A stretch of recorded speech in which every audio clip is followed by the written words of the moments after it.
Most men don't think twice about the shape of their nose, the space between their eyebrows, or how their lips sit when they are not speaking. But what if these seemingly harmless features were quietly pointing to patterns?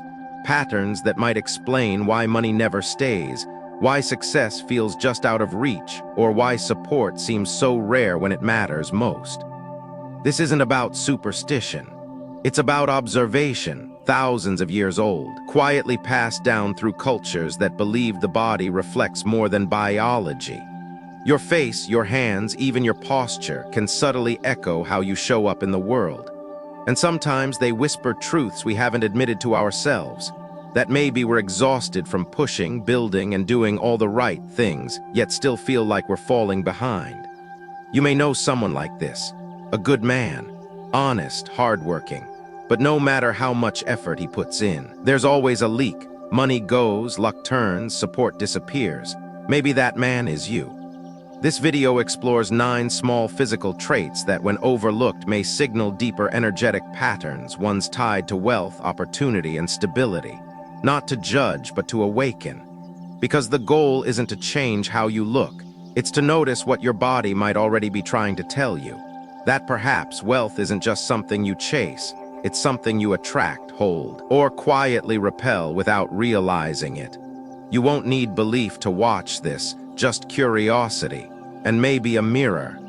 Because what if the reason money keeps slipping through your hands isn't just what you're doing, but something about how you're built to hold it? Part 1. Your face may be leaking money. Number 1. Small nostrils. Money flows in but slips away. Most people don't realize how many times a day we use our nose to do more than breathe. We don't just inhale air, we take in life, energy, fortune. In many ancient traditions, the nose isn't just a feature, it's a symbol of how you hold wealth, how you manage what flows toward you. And more often than not, the shape of it tells a story no one has ever asked you to listen to. Look in the mirror, not to judge, just to notice. Is your nose wide, solid, balanced? Or is it narrow, nostrils small, like a vault built too tight to hold anything valuable? This detail might feel cosmetic, but across time and culture, it's been linked to something deeper. The ability to retain what life gives you. Think about it. How many times has something good come into your life? A raise, an opportunity, even a lucky break, only to vanish weeks later like it was never really yours. How often have you felt like you're doing everything right, yet somehow the numbers don't add up, the savings don't grow, the success slips just out of reach? This is not a curse. This is not destiny carved in stone, but it could be a signal, a small physical reminder that your relationship with abundance might need attention, not in theory, but in energy. Because when nostrils are narrow, when the entry point for breath, life, is small, the flow becomes disrupted. Things come in, yes, but they don't stay. And over time, that leaves a person with the exhaustion of constant effort and the quiet fear that nothing is truly secure. Men who carry this feature often carry that weight. They may be disciplined, ambitious, even generous. But behind closed doors, there's a pressure to make more, not out of greed, but survival. Because no matter what comes in, something always goes out. Unexpected bills, poor investments, a partner who overspends, a business that stalls. The money moves like water through cupped hands. And in American culture, where masculinity is often measured by provision and stability is a benchmark of self-worth, this quiet leak becomes a louder shame. It's not just about money. It's about feeling like you failed your family, like your hard work doesn't mean anything, like you're always one step behind. And the worst part is you can't explain it, because technically you're doing fine. Technically nothing's wrong, but it never feels quite right. So what do you do with that? How do you address something that lives in both the visible and the invisible? First, you notice. You acknowledge the shape, not with fear, but with awareness. You start to see your nose not as a flaw, but as a clue, a message. And then you shift the way you hold your energy, because the truth is, wealth isn't just about money. It's about what we're able to keep, peace, clarity, boundaries, the ability to say no to what drains us, the courage to stop chasing and start building. Men with narrow nostrils are often taught to push harder, to earn more, to hustle, to keep going. But maybe the answer isn't more force. Maybe it's more flow. Maybe it's less about how much you pull in and more about how well you protect what's already there. In ancient face reading, it was said that the nose reflects not just income but discipline. That a wide nose with open nostrils suggests someone who can attract and retain wealth. Not because they are lucky, but because their energy is open, clear, capable of holding, and the good news, energy can shift, and when energy shifts, the body responds. Start small. Breathe deeply through the nose every morning, not just to oxygenate, but to connect. Massage gently along the sides, the nostrils, the bridge. Bring attention to this space that so often goes unnoticed. And as you do, remind yourself you are not a leak. You are a container. You're learning to hold, not just earn. To keep, not just chase. To live from fullness, not lack. You may never change the shape of your nose, but you can absolutely change what it means. You can rewire your relationship with what stays, what supports, what sticks. You can stop blaming yourself for the leaks and start patching them with boundaries, with clarity, with care. And slowly, something shifts. The paycheck stretches further. The savings account grows. The anxiety calms. Not because you worked harder, but because you worked wiser. You listened. You looked in the mirror and didn't flinch. You saw the signal and you started to respond. And that is the beginning of wealth. Number 2, weak chin, unstable later years. Most people don't notice a chin until it disappears. And yet in face reading traditions around the world, the chin quietly holds meaning. It speaks not just of bone structure, but of foundation, stability. How someone stands not just physically, but in life. A strong chin is often linked to strength of will, groundedness, a steady future. But a small, soft, or receding chin, that tells a different story. If the nose represents what you bring in, the chin represents what you keep standing on when everything else shakes. It's the base of the face, the anchor. And in men especially, a weak chin can be a quiet echo of something deeper. A later life that feels unrooted, unsupported, or uncertain.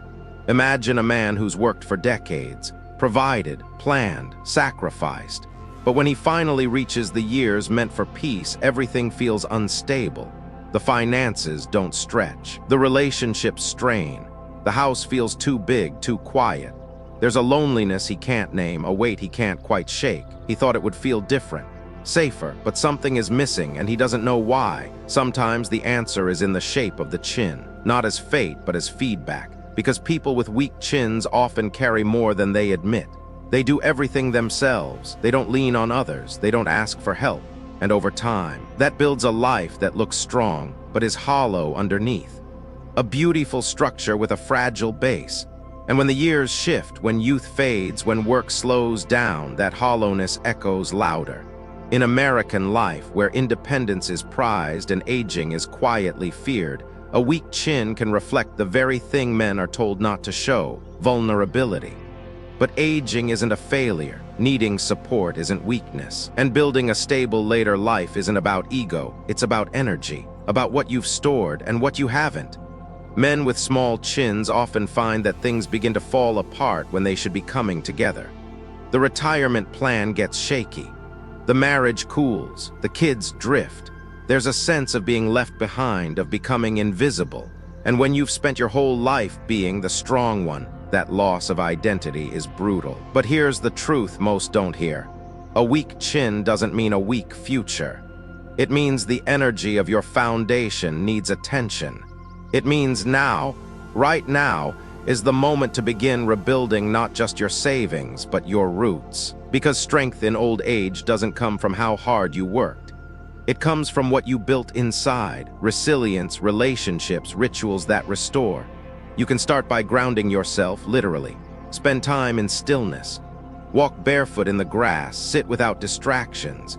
Breathe deep into your belly. Touch your chin gently in the mirror, not to criticize, but to acknowledge, this part of me holds more than I thought.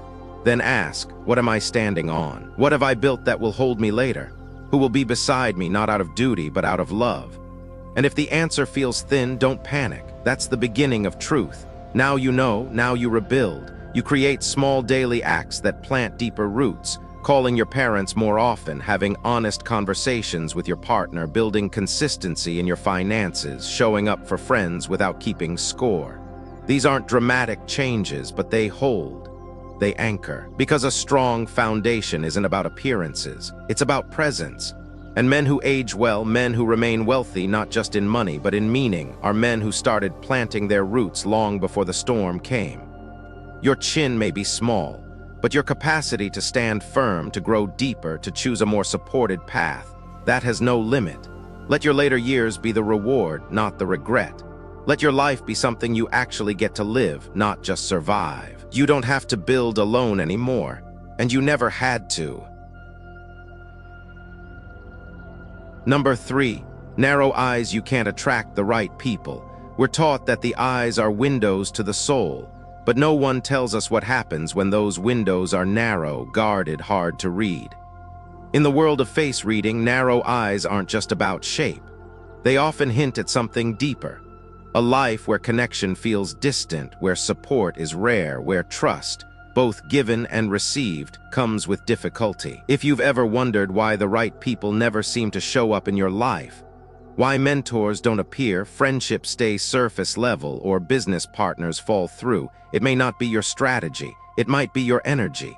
And yes, that energy can show up in your eyes. People with narrow eyes are often sharp, observant, cautious, but they are also often misunderstood.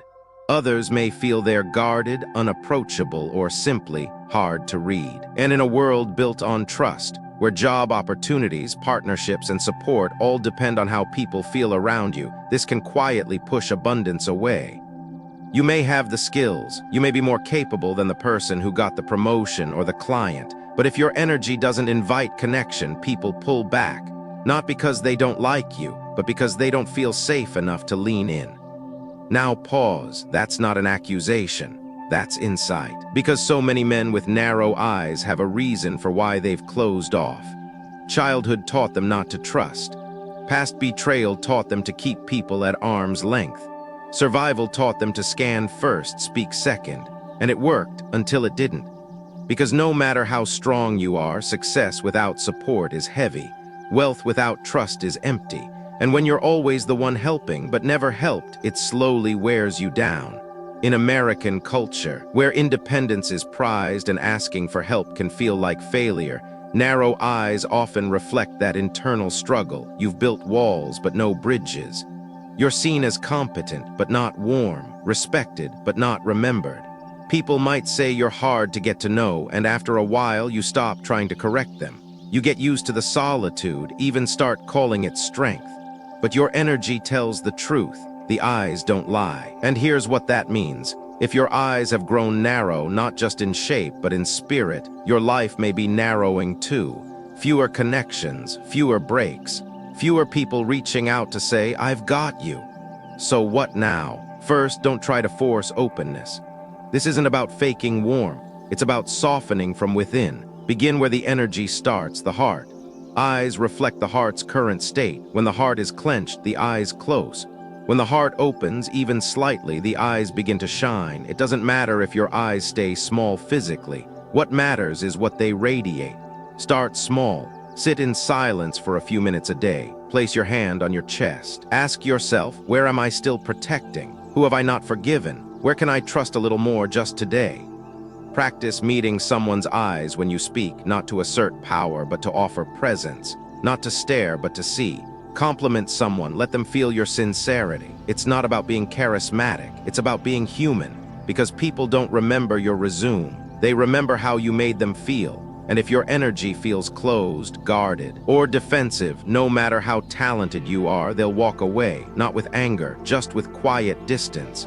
Again, soften your gaze, not to be liked, but to be seen fully, and to allow yourself to see others not as threats, but as mirrors, as chances, as bridges you forgot how to walk across. Some of the most powerful men in the world don't have perfect eyes, but their presence is open. Their energy says, "You're safe with me." That's leadership. That's influence. That's the kind of man people follow, not because they are forced to, but because they want to. Your eyes may be narrow, but your capacity for connection is infinite. Let people in, just one at a time. Let trust rebuild slowly. And when you do, the right people, those who see the real you, will finally start showing up. Part 2, the mindset that holds you back. Number 4, short forehead, short-term thinking, missed chances. Some people live their entire lives putting out fires, solving the next problem, fixing what broke, and then waking up to do it all over again. They're not lazy. They work hard, harder than most. But no matter how much effort they pour in, nothing truly builds. Nothing lasts. Why? Because they've spent a lifetime reacting instead of planning, surviving instead of shaping. And often the reason is written right on their forehead. In the language of face reading, the forehead represents foresight, vision, and long-term thinking. When it's tall and wide, it suggests clarity of purpose, strategic thought, and an ability to think 3 steps ahead. But when it's short, when the space between the eyebrows and hairline is compressed, it often reflects a mind caught in the now, focused on the immediate, struggling to imagine a future that's bigger, safer, or more free. Maybe that's you. Maybe you've been so busy surviving that you forgot to dream, or maybe dreaming feels dangerous, like a waste of time. Because when life keeps handing you struggle, it trains you not to look too far ahead, not to expect too much, and so you plan short. You earn, then spend. You get through the month, not the year. You take the job that pays, not the one that grows. And without even knowing it, your life becomes a loop. No momentum, just motion. In American culture, where hustle is glamorized and instant results are rewarded, long-term thinking is often replaced by quick wins and urgent fires. But behind many short foreheads is a mind exhausted by constant reaction. A mind that never had space or permission to imagine more. But here's the truth. A short forehead isn't a life sentence. It's a signal. A message that your internal horizon needs widening. That your thoughts have been living in survival mode for too long and it's time to shift. Not to fix the future, but to claim it.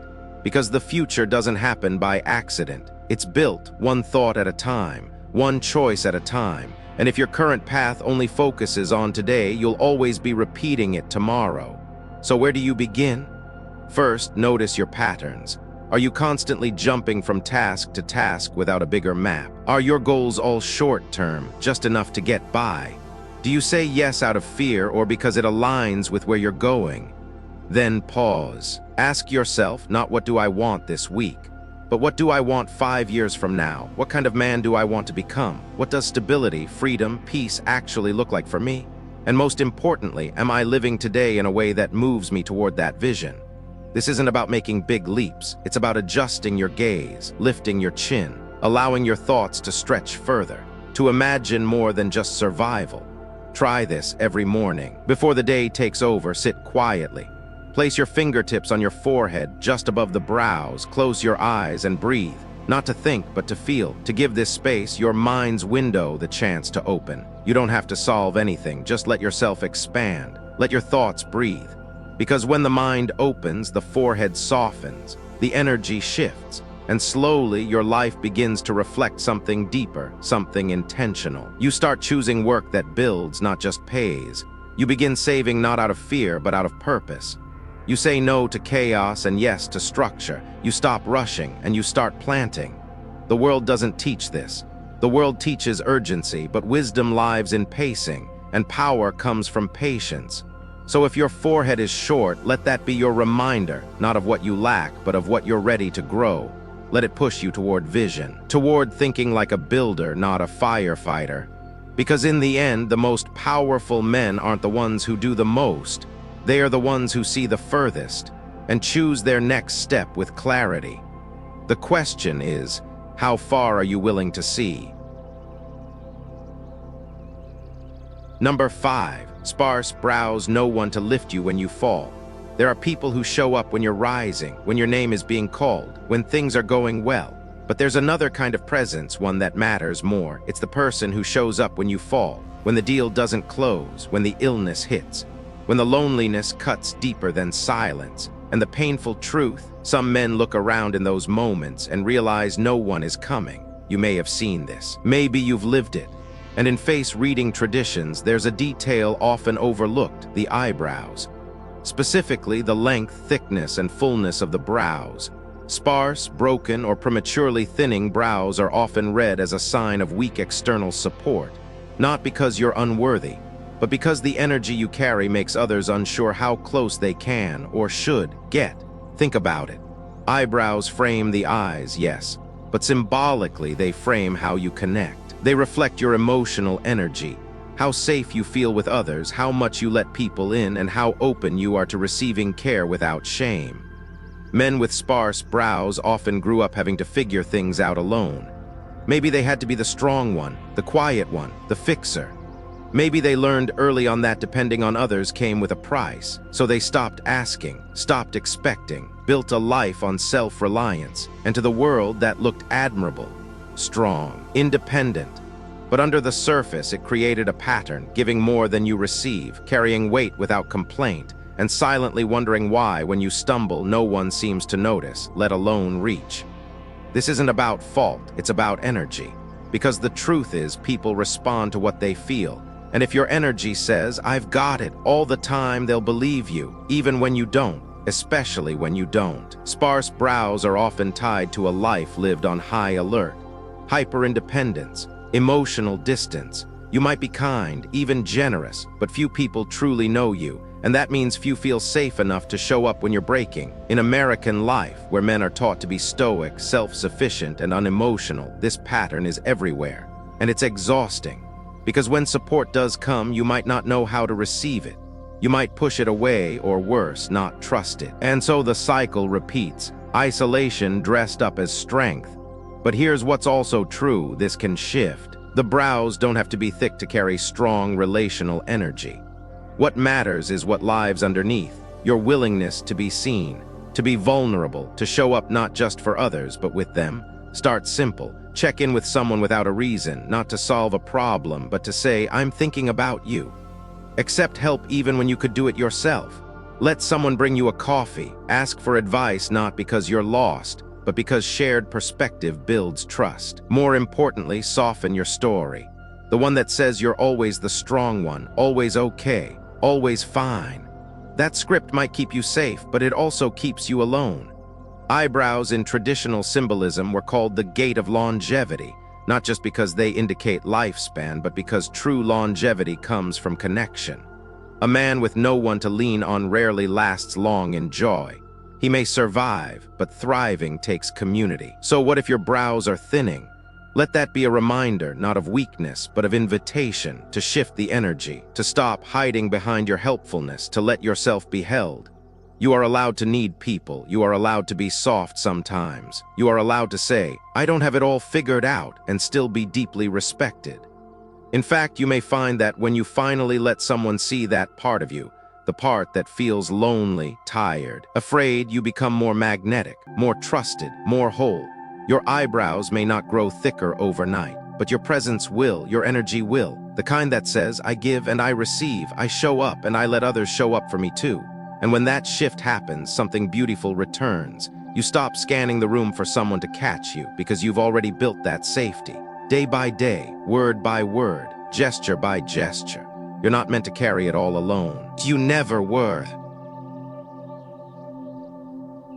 Number 6. Thin lips, words that don't land. Some men speak with wisdom, but their words never seem to land. They offer advice, try to lead, share truth from experience, and yet it floats, unnoticed, unheard, or worse, dismissed. Over time, they speak less, doubt more, pull back, not because they have nothing to say, but because no one seems to listen.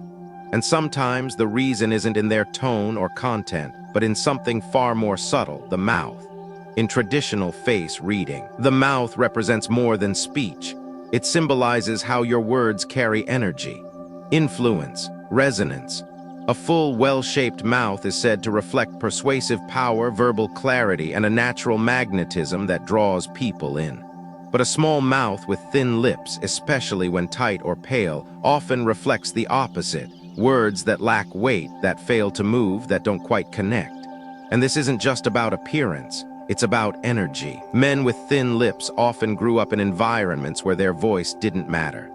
Maybe they were told to be quiet, man up, or stop complaining. Maybe they learned early that emotions were dangerous or vulnerability was weakness, so they learned to speak carefully, softly, or not at all. And as life went on, that silence became a pattern, not just in what they said, but in how they said it. Even when their words were true, they lacked force, not aggression, but depth. And in American culture, where boldness often wins and loudness is mistaken for leadership, that quiet energy gets overlooked, passed over, left out. You may have experienced this. In a meeting, someone interrupts you. Later, someone repeats what you said, and suddenly it's praised. You're not crazy. You're not imagining it. The energy behind your voice may not be anchoring, not because you're weak, but because you've never been taught how to speak from the center, from that place inside you that's grounded, clear, and unapologetic. Thin lips energetically can reflect a heart that's cautious, that fears judgment, that would rather keep peace than risk rejection. And while that may have kept you safe, it also may have cost you impact. But this doesn't mean you need to become louder or change who you are. What it means is that your presence, through speech, needs to become more felt, not just heard. Start here before you speak. Breathe, feel your body. Speak from your chest, not your throat. Don't rush. Don't shrink your sentences to fit into someone else's space. Let your words stand. Let silence follow them. Let people feel the pause. Speak slowly, clearly. Let sincerity be your volume, because people don't remember perfect words. They remember honest ones. And when your energy is centered, even a whisper holds power. Thin lips can also carry past karma around speech. Times when you were too sharp, too cutting, too withholding. And in this lifetime, that energy can return as hesitancy, doubt, or distrust from others. That's not punishment, that's an opportunity to purify your speech, to make your words healing, not just helpful, to use your voice not just to be right, but to be real. Practice kind speech even when you're angry. Speak truth, but without the edge. Offer clarity, not control. Say thank you more. Ask for help out loud. Say, I care about you before it's too late. These small acts repair the invisible thread between voice and value. Also, physically, care for your lips. Keep them moisturized. Drink water. Smile genuinely, not performatively. A mouth that is cared for externally often starts shifting its energy internally, because when you treat your words like they matter, they start to. And slowly, people listen. They lean in. They remember what you said, not because you shouted, but because your energy stayed in the room. So if your lips are thin, if you've ever felt invisible in conversation, this is your reminder. Your words do matter. You don't have to speak louder. You just have to speak from the part of you that believes in what you say, from the part that no longer seeks permission. Let your voice return, not the one shaped by fear, but the one shaped by truth. You were never meant to stay quiet. You were meant to speak life. Part 3, a body that can't hold wealth. Number 7, small hands effort that doesn't accumulate. There are men who work endlessly, up before the sun, last to sleep. Always building, always fixing, always providing. They don't complain, they don't expect thanks. They just keep going, believing that hard work one day will lead to peace. But quietly, something feels off. The bank account never holds enough. The progress never lasts. It's like pouring effort into a container with no bottom. And one day they ask, why does everything I build seem to slip through my hands? Sometimes the answer lies in the hands themselves. In traditional energy reading, the hands symbolize not just action, but retention, holding, keeping. They are extensions of will, of karma, of how we interact with the world. And when the hands are small, especially with short fingers, they often reflect an energetic pattern. The person gives more than they receive, does more than they keep, reaches but can't quite hold on. It's not a flaw, it's a signal, because small hands don't mean you're incapable. On the contrary, many men with small hands are incredibly diligent, reliable, loyal, but life for them often feels like chasing stability without ever fully catching it. In American culture, where success is measured by results and accumulation, this pattern can quietly wear down a man's spirit. He may be doing everything right and yet feel like he's still starting from scratch. Every month, every year, these men often have a pattern of reset. The job ends, the investment fails, the business partner pulls out, and no matter how much they pour in time, love, energy, it never feels secure. The foundation never hardens. Energetically, this is called weak grip. It doesn't mean you lack discipline. It means your energy field may be scattered, doing too much, giving too much, rushing without focus. You might be building 10 things at once and finishing none, or saying yes to too many people and leaving yourself with nothing left. But here's the truth, you can shift this. It begins with a simple but powerful question. What am I holding on to right now? Not just physically, but mentally, emotionally, financially. Are your hands full of distractions, obligations, debt, fear? Are you gripping guilt from the past or pressure to prove something? Because the truth is, you can't hold wealth if your hands are full of everything else. You can't hold peace if you're still clenching regret. Start clearing, not your desk, your energy. Say no more often. Finish what you start. Build slow but steady. When your actions become intentional, your hands learn how to keep what they've worked for. Try this every morning. Take 60 seconds. Sit still. Place your hands palm up on your thighs. Close your eyes. Visualize a soft, golden light pouring into your hands. Feel them grow warm, not with busyness, but with purpose. Then gently close your fists as if holding that light. Whisper to yourself, I know how to hold what matters, and open them again slowly, calmly, with clarity. This may sound simple, but energetically it rewires your relationship with effort. Your hands stop being tools of survival. They become vessels of stability. Also, consider your financial habits. Men with small hands often spend emotionally, give impulsively, forget to track the outflow, build routines, write things down, pause before every purchase, not out of fear, but out of respect for your own energy. Because when your life becomes more grounded, your results stop floating away. And don't underestimate this. Others watch your hands, how you move, how you follow through. If your grip is inconsistent, they hesitate to invest in you emotionally or professionally. But when your energy becomes reliable, slow, clear, steady, they trust, they support, they stay. So if your hands are small, let that be your reminder not to do more, but to do deeper, to anchor your effort, to simplify, to stop scattering your energy just to feel productive. Because success isn't about what you start, it's about what you finish, and more importantly, what you keep. Let your hands become symbols of that, not just action, but accumulation, not just doing, but holding. Let them tell a new story that your effort now builds, and what you build finally stays. Number 8, tiny ears, missed opportunities. Opportunities don't always knock. Sometimes they whisper. They appear in a passing comment, a new connection, a split-second decision that could have gone either way. And often the people who miss those whispers aren't careless. They're just tired, distracted, closed off. Not because they don't want better, but because life taught them not to expect it. And sometimes that quiet energy shows up in the most overlooked place. The ears. In traditional face reading, ears are more than hearing tools. They represent receptivity, how open you are to receiving wisdom, support, even blessings. People with large, thick ears and rounded lobes are often seen as having strong, listening karma. They hear what's not said, notice what others miss, absorb guidance without ego. But small ears, or those pressed tightly to the head, often suggest something more complicated. An energetic pattern of disconnection, of missing messages meant for you. If your ears are small, this doesn't mean you're doomed. It means the world may have been speaking to you, but you weren't in a space to hear it. Men with tiny ears often had to grow up fast. They tuned out noise to survive. They learned to filter, to focus only on what seemed urgent or threatening. And while that made them efficient, it also made them guarded. They stopped hearing encouragement, advice, invitations. They dismiss compliments, overlook possibilities, not because they are arrogant, but because their nervous system is trained to expect disappointment.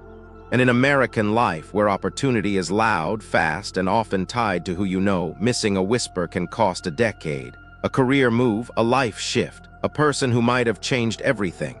But here's the truth, you can open your ears again, energetically, spiritually, not just to sound, but to possibility. Start small. Notice how you listen. Do you interrupt? Do you plan your reply while someone else is speaking? Do you downplay what others offer? It's nothing. I'm fine. It wouldn't work for me. These are signs your ears are physically present but spiritually closed. Begin a practice of real listening. When someone speaks, breathe. Drop into your body. Hear not just their words, but what they're trying to say underneath. Ask questions not to fix, but to understand. And when someone gives you advice, pause. And don't reject it so quickly. Don't assume it won't apply. Let it settle.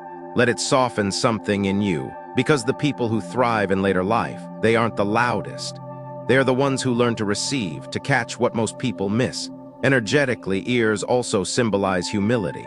A willingness to say, maybe I don't know yet, but I'm open to learning. That's power, not weakness. Try this each morning. Sit in silence for a few minutes. Close your eyes. Place your hands gently over your ears, not to block sound, but to reconnect. Breathe slowly. Then remove your hands and simply listen. To the hum of the house, the wind, your heartbeat. Let your ears become attuned again, not to stress, but to presence. Because when your ears open, your world expands. You begin to notice small nudges. A stranger says something that sticks. A friend recommends a book that changes everything. You overhear a job opportunity, an idea, a new way of seeing yourself, and instead of brushing it off, you lean in. This shift doesn't happen overnight, but it builds. And with time, life starts feeling less like it's passing you by and more like it's meeting you right where you are. So if your ears are small, or if you've always felt a step behind, let this be your invitation, not to chase more, but to listen better. To let go of the armor that kept you safe, but deaf. To stop filling silence with distraction and start trusting what might be hiding there. You don't need perfect timing. You need open attention. Opportunities rarely arrive with a sign, but they're always trying to reach you. The only question is, are you quiet enough to hear them?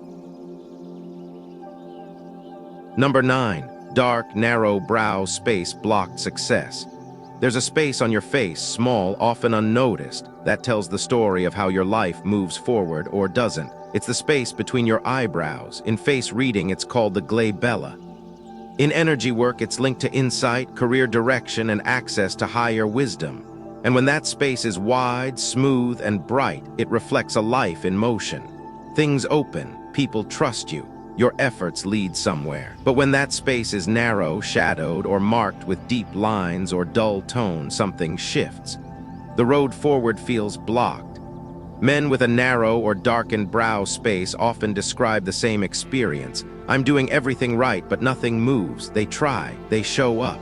They carry responsibility, but progress is slow, erratic, frustrating. Just when they get close, something slips. Someone changes their mind. The door that seemed open suddenly closes. It's not that they are unlucky. It's that the energy in this space, the energetic front gate of their career and purpose, is cluttered. Closed, dim. This area just above the nose bridge holds more than muscle. It reflects clarity, decision-making, direction. And when the glabella is tight or dark, it often signals internal conflict. Overthinking, self-doubt, suppressed ambition, fear of being seen, or past experiences where visibility led to pain. Maybe you took a risk that failed. Maybe you tried to lead and were mocked. Maybe every time you stepped forward, life knocked you back. And so, slowly, a new habit formed: stay small, stay safe, stay hidden. But here's the hard truth: hiding costs more than failing. Because when your energy isn't reaching forward, your life can't either. In American culture, success is often tied to visibility, speaking up, standing out, taking space. And men with blocked glabella energy often feel stuck watching others rise, not because they're less capable, but because their inner permission to rise hasn't been given. So how do you unblock it? Not by forcing your way forward, but by clearing what's in the way. Start by asking, what do I fear will happen if I succeed? It's a confronting question, but an honest one. Some men fear outshining their family. Others fear rejection from peers. Others fear pressure, expectations they may not sustain. Once you name it, the shadow lifts. Energy moves, then begin to nurture clarity. Each morning, gently tap or massage the space between your brows. Not to fix it, but to bring awareness. Light, presence. Visualize that space opening like a gate. Imagine golden light pouring in, washing away stagnation, doubt, confusion. Throughout the day, pay attention to your thinking. Are you cycling through indecision, doubting your own ideas, holding back your opinion? These are signs your glabella energy is compressed. Shift by making one bold choice per day. Speak a truth, make a decision, move toward what you've been postponing. Each small act widens the channel. Each movement forward tells the energy, I'm ready. Also, remove physical clutter from your workspace. Your career energy isn't just in your face, it lives in your environment. Clean your desk, file old papers, delete tasks that no longer serve you. When your outer space clears, your inner space follows. And don't forget this, the brow space is linked to vision, not just what you see, but what you believe is possible. If your glabella is tight, your future may feel too small to walk into. Stretch it. Write down a goal that scares you, but also excites you. Something that feels too big for the man you've been, but perfect for the man you're becoming. Because that's the truth. Your success isn't blocked because it's not meant for you. It's blocked because part of you is still hesitating to claim it. And you don't need to prove you're ready, you just need to decide. Let your brow space become a beacon, not of stress, but of stillness. Not of confusion, but of quiet certainty that you know who you are, that you trust your timing, that your path may have been delayed but never denied. You were born to lead in your own way, to contribute, to rise not in noise but in integrity. Unblock the gate. Let your life move again. Final, maybe as you were listening you saw parts of yourself. A feature here, a habit there, a quiet truth you hadn't said out loud in years. And maybe for the first time you didn't feel judged, you just felt seen. That was the point of this journey. Because this wasn't about labeling your body or your future. It was about pausing long enough to hear what your life might be trying to tell you through the shape of your hands, the space in your eyes, the stillness of your voice. What you carry shows, and what you avoid also shows. Each of these 9 features, tiny as they seem, hold clues. They don't define you, but they do reflect patterns, emotional blueprints, choices you've made and ways you've protected yourself when the world didn't feel safe. But here's what matters now, awareness changes everything. Once you see the leak, you can seal it.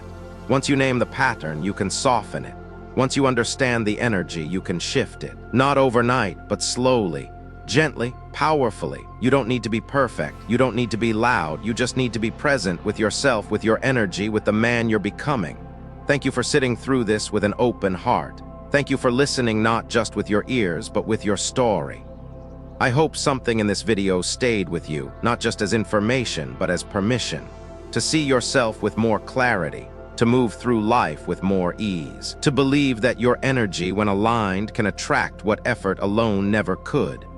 You deserve a future that holds you, a body that supports you, and a voice, your voice, that finally feels heard. Take this gently, carry it forward. And may the next season of your life feel lighter, stronger, and more yours than ever before.